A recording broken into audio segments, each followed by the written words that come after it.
Hi guys, in this video we will see how to run video playback troubleshoot on Windows 11 and Windows 10. If you are also facing video playback error on your Windows 11 and 10 system, then right click on start button and choose settings.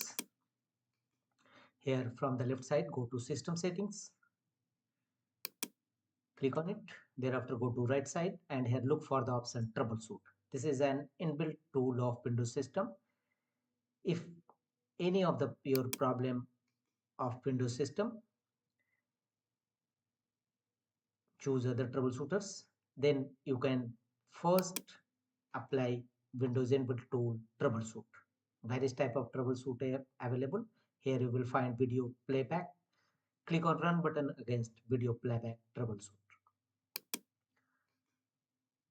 and follow on screen instruction to complete the Windows videos playback troubleshoot.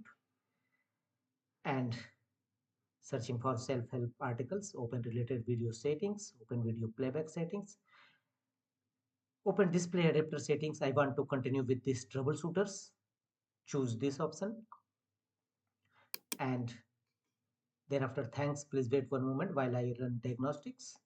Wait for some times. It will run system diagnostic and if any error found, it will notify you.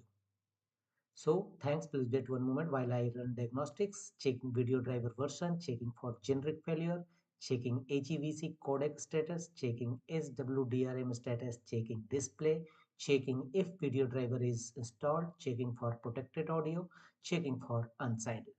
And you will see all this diagnostic will run and your video playback error will accordingly be resolved. If any error found, it will notify you here and accordingly if your problem is exist, then did this solve this problem, choose no. That's all.